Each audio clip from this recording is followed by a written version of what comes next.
तो कुछ क्वेरीज जो बच्चों ने हमसे की भी हैं और कुछ ऐसी इश्यूज जो हमने आइडेंटिफाई किए हैं वो सारे मैं आप लोगों से आज शेयर करूंगा और उम्मीद करूंगा कि आप उनको ध्यान पूर्वक फॉर्म फिल करेंगे। ये जो कांस्टेबल्स की भर्ती है इसमें 5500 पदों का एडवर्टीजमेंट हमने किया है। इसमें 4500 मेल कांस्टेबल, 600 फीमेल कांस्टेबल और 400 रेलवे पुलिस के पद हैं। रूटीन में बच्चों की जो क्वेरी आई है उसमें सबसे पहली क्वेरी है एज रिलैक्सेशन को लेके। तो मैं आप लोगों को क्लैरिफाई कर दूं, एज रिलैक्सेशन जिन बच्चों ने एडवर्टीजमेंट नंबर 14 ऑफ 2024 में जिन लोगों ने फॉर्म फिल किया था और वो वैकेंसीज गवर्नमेंट ने विड्रॉ कर ली थी, उन सब बच्चों को एज रिलैक्सेशन की फैसिलिटी मिलेगी। आप उसमें एज रिलैक्सेशन के लिए मान्य है। जिन बच्चों ने एडवर्टीजमेंट नंबर 14 में अप्लाई किया था उनका एज कैलकुलेशन 1 सितंबर 2024 को होगा और जो बच्चे इस नई एडवर्टीजमेंट में जिसका पोर्टल 11 जनवरी को ओपन हो रहा है उसका जो एज कैलकुलेशन है वो 1 जनवरी 2026 से होगा। फ्रेश एडवर्टीजमेंट में जो बच्चे एलिजिबल हैं नए सीईटी के थ्रू, तो एज रिलैक्सेशन एज पर रिजर्वेशन कैटेगरीज के अकॉर्डिंगली जो एज रिलैक्सेशन है वो सभी को मिलेगा। लेकिन बाकी जो एज रिलैक्सेशन है वो सिर्फ पुरानी एडवर्टीजमेंट के अकॉर्डिंगली ही मिलेगा। कुछ बच्चों ने हाइट रिलैक्सेशन पे भी क्वेरीज की हैं फिजिकल स्टैंडर्ड को लेके। तो अगर मैं फीमेल्स की हाइट की बात करूं तो जनरल कैटेगरी की फीमेल्स के लिए जो हाइट का क्राइटेरिया है वो 158 सेंटीमीटर है और रिजर्व कैटेगरी की जो फीमेल कैंडिडेट्स हैं उनका 156 सेंटीमीटर। और जो रेस होगा उसमें 1 किलोमीटर फीमेल्स के लिए 6 मिनट्स में कंप्लीट करना है। Height for male candidates 170 centimetre for general category, 168 centimetre for reserve category और जो रेस का पैरामीटर है 2.5 किलोमीटर इन 12 मिनट्स। एक्स सर्विसमैन के लिए 1 किलोमीटर को 5 मिनट में करना। एक क्वेरीज आई है मैक्सिमम फीमेल कैंडिडेट्स की कि कुछ पैरामीटर्स जो रेस को लेके हैं कि कुछ प्रेग्नेंट वुमेन्स होती हैं इस टाइम पे, तो उनके आप सब सर्टिफिकेट्स हमें देंगे, मेडिकल सर्टिफिकेट्स देंगे। उसके बाद आप एग्जम्पशन है, लेकिन ज्वाइनिंग से पहले आप लोगों को वो रेस का जो क्वालिफाइंग क्राइटेरिया वो कंप्लीट करना पड़ेगा। पीएमटी पीएसटी के टाइम पे अगर किसी का प्रेगनेंसी का कोई डॉक्यूमेंट सबमिट करेंगे कमेटी के सामने तो आपको एग्जम्प्ट कर दिया जाएगा for the time being. ESM, DSM और डीडीईएसएम के सर्टिफिकेट्स को लेके कुछ बच्चों की क्वेरीज हैं। एक्स सर्विसमैन में आपको सीईटी के टाइम पे आप लोगों ने ड्यूरिंग सर्विस भी अप्लाई किया है एक्स सर्विसमैन ने, लेकिन सेकंड स्टेज एग्जाम में आपको डिस्चार्ज के बाद ही आप अप्लाई कर सकते हैं। अगर डिस्चार्ज सर्टिफिकेट आपके पास है तो आप सेकंड स्टेज के एग्जाम के लिए एलिजिबल है। और डिपेंडेंट ईएसएम एलिजिबिलिटी सर्टिफिकेट आपका इशूड और रिन्यूड आफ्टर 12 जनवरी 2025। ये सभी लोग आप ध्यान से इसको नोट कर लें। जो एडवर्टीजमेंट नंबर 14 2024 और एडवर्टीजमेंट नंबर 1 2026, इन दोनों में जो डेट है वो सेम है। 12 जनवरी 2025 के बाद का वो रिन्यू होना चाहिए या इश्यू होना चाहिए। ये बहुत इंपॉर्टेंट है, बहुत लोग इस पे गलतियां करते हैं। अब मैं बात कर रहा हूं रिजर्वेशन सर्टिफिकेट्स की। रिजर्वेशन सर्टिफिकेट्स में बीसीए, बीसीबी, ईडब्ल्यूएस, इन सब के सर्टिफिकेट्स 1 अप्रैल 2025 के बाद का इश्यू होना बहुत जरूरी है। और जिस दिन तक फॉर्म सबमिट किए जाएंगे, last date of form closing date, तो आपके उस बीच के टाइम का होना चाहिए। इससे पहले भी इस पर्टिकुलर इश्यू पे लिटिगेशन हुई है। आप जरूर ध्यान रखें कि जो डेट्स हैं, डेट्स बहुत इंपॉर्टेंट हैं इन सर्टिफिकेट्स के लिए, अदरवाइज आपकी जो एप्लीकेशन है वो रद्द कर दी जाएगी। कुछ बच्चे बीसीए, बीसीए और बीसीबी में पंचायती राज से रिलेटेड जो सर्टिफिकेट इश्यू होते हैं वो अटैच कर देते हैं, वो मान्य नहीं है। जो बीसीए ए, बीसीबी के जो सर्टिफिकेट्स हैं, हरियाणा गवर्नमेंट का पर्टिकुलर फॉर्मेट है, आप एडवर्टीजमेंट में देखें, हमने फॉर्मेट भी दिया हुआ है, ध्यान से उसको फिल करें। ओबीसी और ईडब्ल्यूएस में कुछ बच्चे, हमने बहुत बार नोट किया है, सेंट्रल जॉब्स के रिगार्डिंग जो सर्टिफिकेट बनते हैं उनका फॉर्मेट अलग होता है, आप वो ना अटैच करें। हरियाणा गवर्नमेंट जॉब्स के रिलेटेड जो फॉर्मेट है उसको ही अटैच करें। डीएससी और ओएससी के जो सर्टिफिकेट्स होंगे वो 13 नवंबर 2024 के बाद के बने हों, क्योंकि इस डेट पे नोटिफिकेशन हुआ था, ओएससी और डीएससी का बाइफर्केशन हुआ है। तो इसके अकॉर्डिंगली ये सर्टिफिकेट, कुछ बच्चे एससी का जो सर्टिफिकेट है, ओल्ड सर्टिफिकेट, वो लगा देते हैं, वो इनवैलिड रहेगा। आपको ओएससी और डीएससी सर्टिफिकेट का ही सर्टिफिकेट अटैच करना है और वो 13/11/2024 के बाद का इश्यू होना चाहिए। कुछ बच्चों का क्लैरिफिकेशन था पीडब्ल्यूडी कैंडिडेट्स के लिए, लेकिन पीडब्ल्यूडी कैंडिडेट्स पुलिस डिपार्टमेंट में, क्योंकि मेडिकल फिटनेस सर्टिफिकेट इश्यू होता है, तो पीडब्ल्यूडी की सीट्स पुलिस डिपार्टमेंट में नहीं होती है। कुछ बच्चों की क्वेरीज थी पीएमटी और पीएसटी को लेके, तो आप पीएमटी और पीएसटी की तैयारियां शुरू कर दीजिए, बड़ा जल्दी हम इसको सेपरेटली इशू करेंगे और आपको पीएमटी पीएसटी का शेड्यूल बड़ा जल्दी आप लोगों को मिलेगा। सिलेबस के रिगार्डिंग, सिलेबस ऑलरेडी एडवर्टीजमेंट में है, हमने अनाउंस किया है, आप उसको देखें। और मार्क्स का जो बाइफर्केशन है, 97 marks for the written exam और एनसीसी के लिए 3 एडिशनल, एनसीसी सर्टिफिकेट के लिए 3 मार्क्स का एडिशनल एक पैरामीटर है। जो बच्चे एनसीसी क्वालिफाइड है, ए बी सी सर्टिफिकेट है, उनको पैरामीटर के अकॉर्डिंगली नंबर्स मिलते हैं। इसके अलावा जो बच्चे फॉर्म फिल करते हुए फोटो अपना क्लियर नहीं लगाते, एक पर्टिकुलर रेजोल्यूशन का फोटो जो क्लियर लेटेस्ट फोटो वो आपको लगाना चाहिए। कुछ बच्चे एड्रेस फिल नहीं करते प्रॉपरली, और अगर एड्रेस फिल नहीं करते तो उससे एक इम्पैक्ट ये आता है कि जब हम एग्जामिनेशन सेंटर एलोकेट करते हैं तो एड्रेस के बेसिस पे ही करते हैं, तो वो आपका दूर जा सकता है किसी पे, तो आप प्रॉपरली अपना एड्रेस फिल करें। और जो सर्टिफिकेट, जो फॉर्म्स आप लोग फिल कर रहे हैं, उस फॉर्म्स को अपलोड करने के बाद उसको, उससे पहले आप सारी तैयारियां कंप्लीट कर लें, जैसे कि सर्टिफिकेट प्रॉपर लगे हैं, उनकी डेट्स ठीक है, कोई सर्टिफिकेट ऐसा तो नहीं है जो मिसिंग है, उसके बाद ही उसको साइन करके अपलोड करें। कुछ बच्चे अपलोड ही नहीं करते, उनका एप्लीकेशन रद्द हो जाता है, और कुछ बच्चे विदाउट साइन अपलोड कर देते हैं।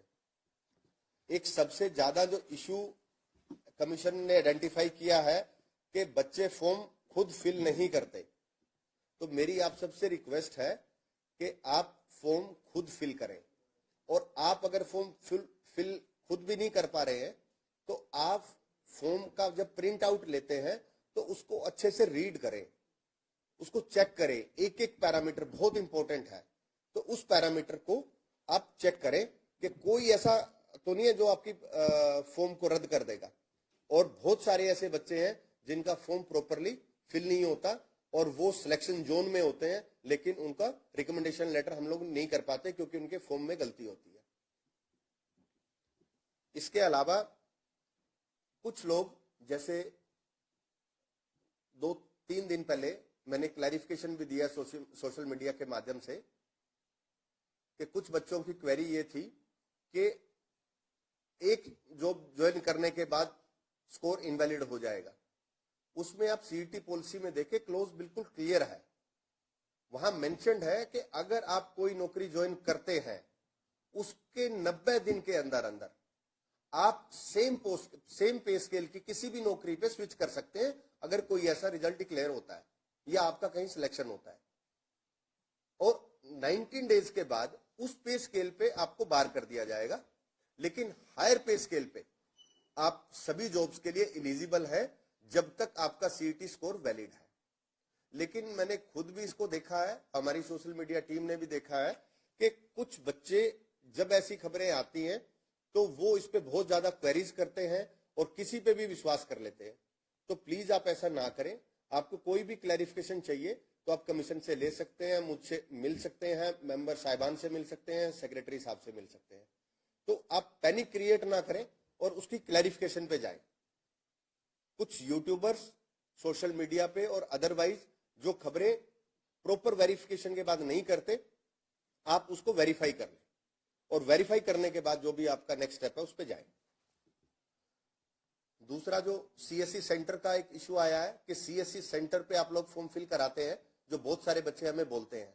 आप उनसे फिल करा सकते हैं, लेकिन कोशिश ये करें कि आप खुद फॉर्म फिल करें।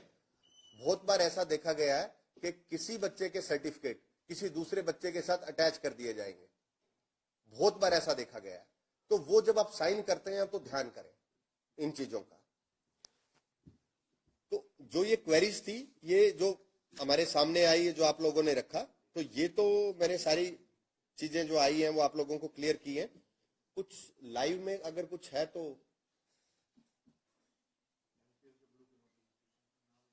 ओके।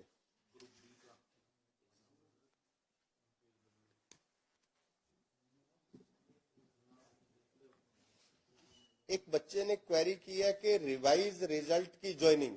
रिवाइज रिजल्ट जो है वो स्टे है, जब तक वो डिसाइड नहीं होता तब तक किसी भी बच्चे की हम ज्वाइनिंग कराने में असमर्थ हैं।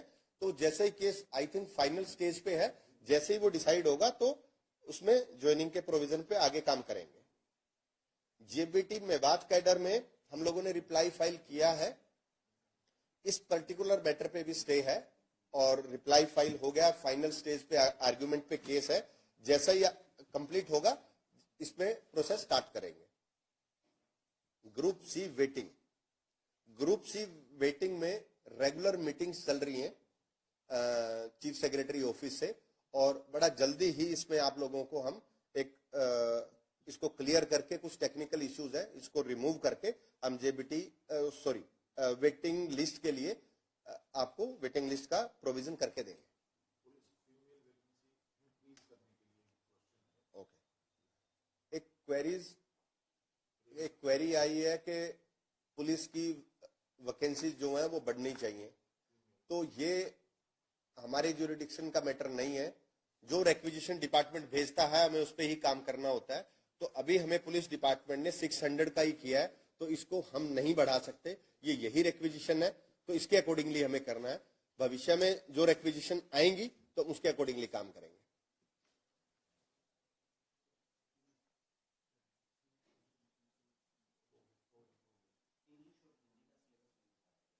इंग्लिश और हिंदी का पुलिस भर्ती में सिलेबस के रिगार्डिंग, सिलेबस एडवर्टीजमेंट के साथ है और उसमें लिखा हुआ है कि इसका बाइफर्केशन क्या होगा। उस सारा बाइफर्केशन एडवर्टीजमेंट में आप उसमें देखें, उसमें हिंदी इंग्लिश सभी बाइफर्केशन उसमें है। तो आप प्लीज जो एडवर्टीजमेंट में जो सिलेबस है उसको अच्छे से ध्यान से पढ़ें।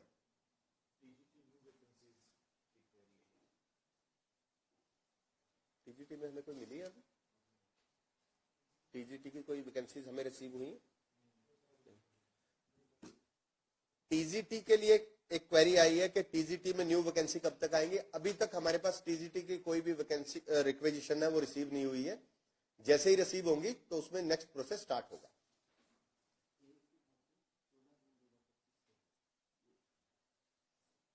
जून 2025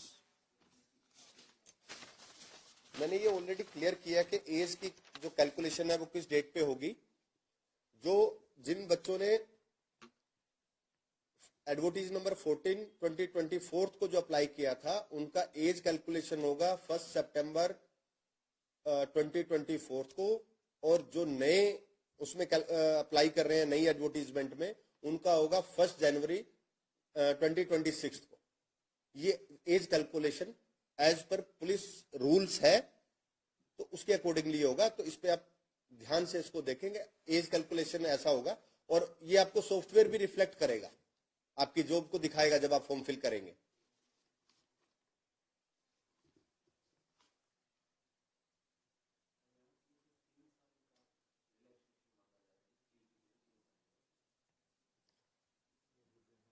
एज रिलैक्सेशन के रिगार्डिंग मैटर कमीशन ना तो एज रिलैक्सेशन दे सकता, ये सरकार का काम है, और कुछ बच्चे मुझसे भी मिले थे और आई थिंक बच्चों ने रिप्रेजेंटेशन भी दिया है चीफ सेक्रेटरी साहब को।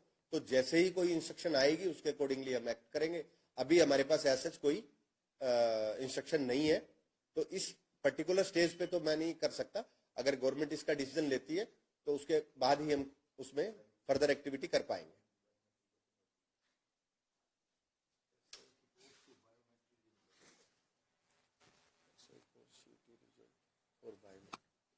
एक बच्चे का सीईटी रिजल्ट से बायोमेट्रिक में कुछ बच्चों के बायोमेट्रिक नहीं हो पाए थे, उन सभी बच्चों के स्कोर कार्ड में हमने मेंशन किया है, और बड़ा जल्दी आप लोगों को शेड्यूल देंगे। आपको जनवरी में भी हो सकता है और फरवरी के फर्स्ट वीक तक हम इसको स्टार्ट कर देंगे। तो आपको बायोमेट्रिक के लिए वेरिफिकेशन के लिए कमीशन एक शेड्यूल जारी करेगा, और आप प्लीज उसमें आके बायोमेट्रिक करवाएं।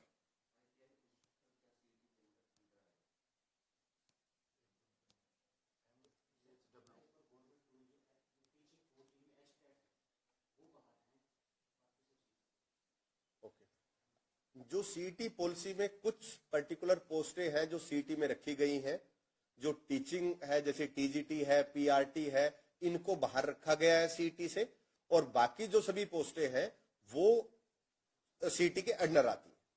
तो आप सीईटी पॉलिसी अगर पढ़ेंगे तो आपको किसी भी पैरामीटर पे आपको पता लगेगा कि कौन सी पोस्ट सीईटी के अंडर है और कौन सी सीईटी के प्रीव्यू से बाहर रखी गई है।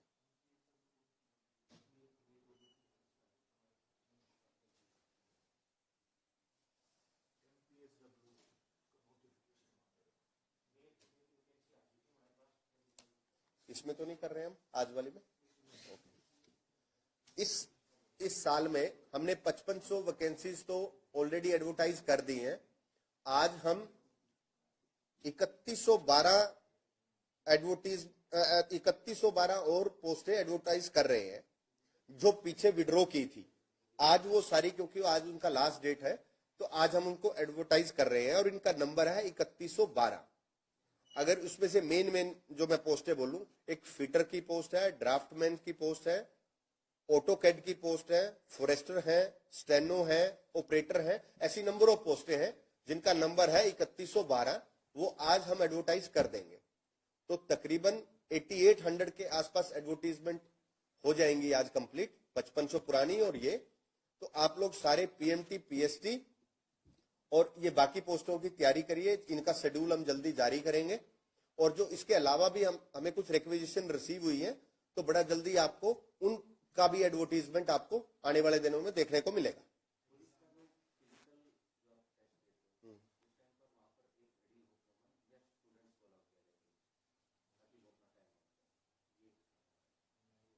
एग्जाम में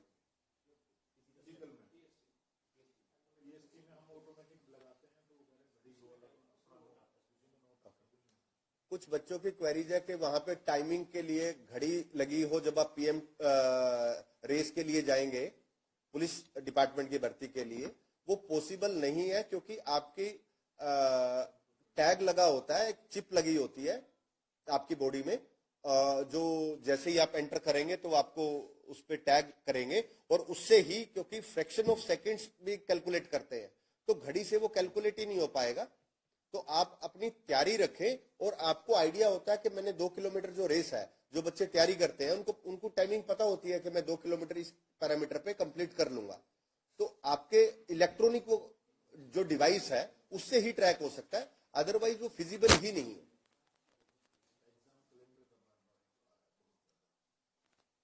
एग्जाम कैलेंडर को लेके कुछ बच्चों की क्वेरीज है। एग्जाम कैलेंडर में ये जो अभी एडवर्टाइज किए हैं इनको बहुत जल्दी आप लोगों को देंगे, और एग्जाम कैलेंडर के लिए भी हम सरकार से बीच में 2-3 मीटिंग्स कर चुके हैं, जिसमें बहुत अच्छी स्टेज पे हम चले गए हैं। जल्दी ही आप लोगों को वो भी एग्जाम कैलेंडर के लिए भी आपको जल्दी मिलेगा। लेकिन जो एडवर्टाइज किया है इनका तो आपको बहुत जल्दी हम लोग टेंटेटिव शेड्यूल जारी कर देंगे।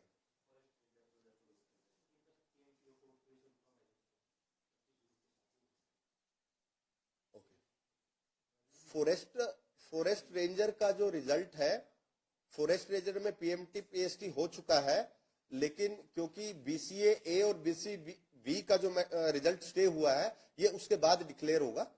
जैसे ही स्टे वकेट हो जाएगा इमीडिएटली हम इसका रिजल्ट डिक्लेयर कर देंगे।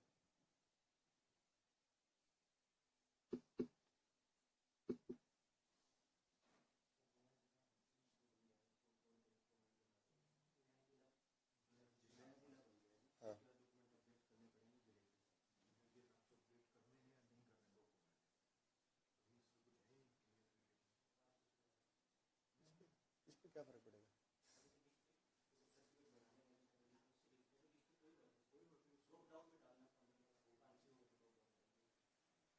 एक बच्चे की क्वेरी आई है कि हांसी जिला अलग बन गया तो आपके उस पर कोई इम्पैक्ट आएगा फॉर्म फिलिंग पे? तो ऐसा कोई इम्पैक्ट नहीं आने वाला। आप हिसार से भी भर सकते हैं, हांसी से भी भर सकते हैं, वो तो सिर्फ आपका एड्रेस है। बाकी पैरामीटर पे किसी पे कोई इम्पैक्ट नहीं आएगा। तो ऐसा कुछ भी नहीं है इस पे, आपके रिक्रूटमेंट प्रोसेस पे जिला बनने से कोई इम्पैक्ट नहीं आने वाला।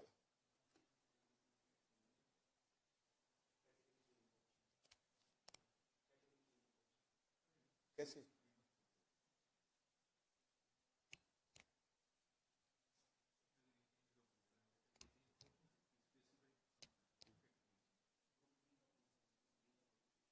ग्रुप डी का जो ग्रुप डी का सीईटी एग्जाम, ग्रुप दी के सीईटी एग्जाम में जैसे आप लोगों ने सोशल मीडिया पे भी देखा है, हमारी तैयारियां चल रही हैं। तो बड़ा जल्दी आप लोगों का हम पोर्टल लॉन्च करेंगे जिसमें आप एप्लीकेशन वो कर पाएंगे। उसके बाद शेड्यूल जारी करेंगे और बहुत सारे बच्चों को ये क्लियर है क्योंकि कुछ डिपार्टमेंट ने नोडल अफसर भी अपॉइंट कर दिए हैं। तैयारियां लास्ट स्टेज पे है, जल्दी ही आपको पोर्टल ओपन हम लोग करेंगे।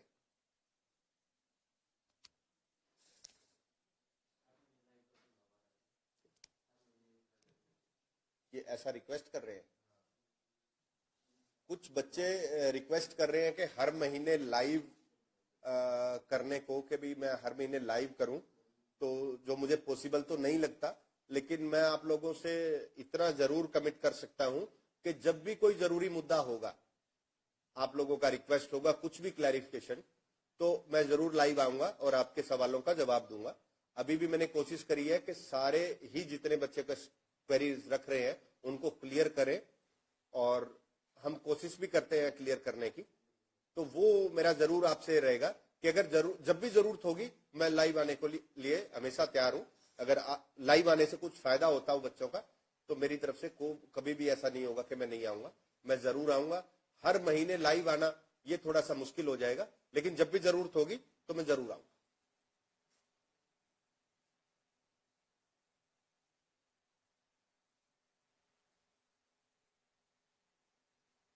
Last 2 queries.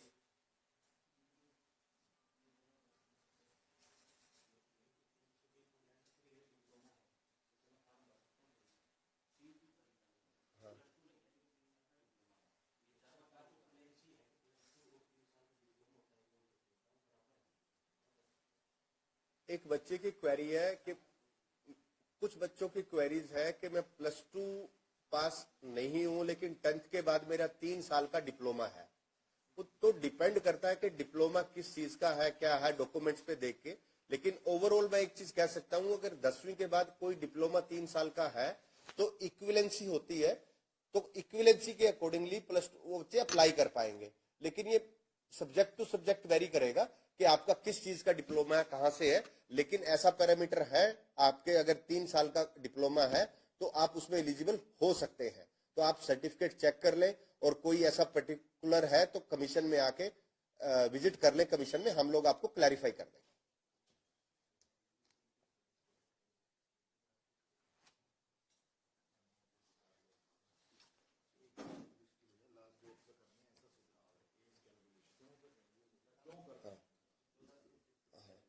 जो एज कैलकुलेशन आप बोल रहे हैं कि एज कैलकुलेशन कुछ बच्चे कह रहे हैं कि इन डेट्स पे क्यों हो रही है, एज कैलकुलेशन इन डेट्स पे इसलिए हो रही है, आप एडवर्टीजमेंट भी पढ़ेंगे तो उसमें बिल्कुल क्लियर है। इसीलिए मैं बार बार कह रहा हूं एडवर्टीजमेंट पढ़े और उसके बाद आप अपना फॉर्म जो फिल कर रहे हैं उसको रीचेक करें।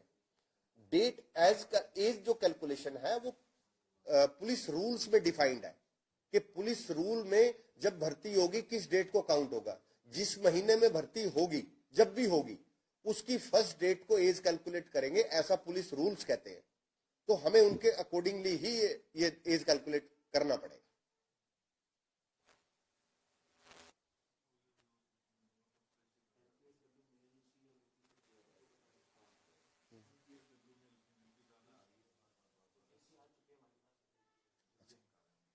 एमपीएसडब्ल्यू मेल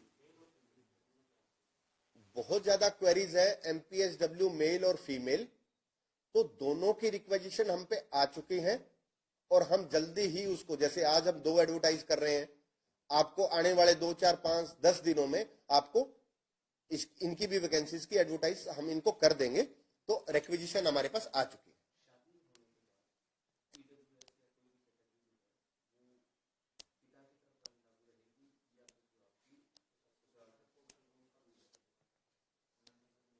हर डिपार्टमेंट में अलग अलग है।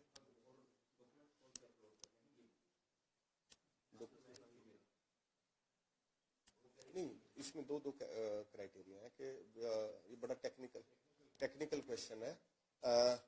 अब शादी के बाद के कुछ ईडब्ल्यूएस के वो कर रहे हैं, ये काफी टेक्निकल क्वेश्चन है। इसमें जो विद इन स्टेट है उसका अलग इम्पैक्ट है और अगर शादी हरियाणा से बाहर हुई है उसका इम्पैक्ट अलग है।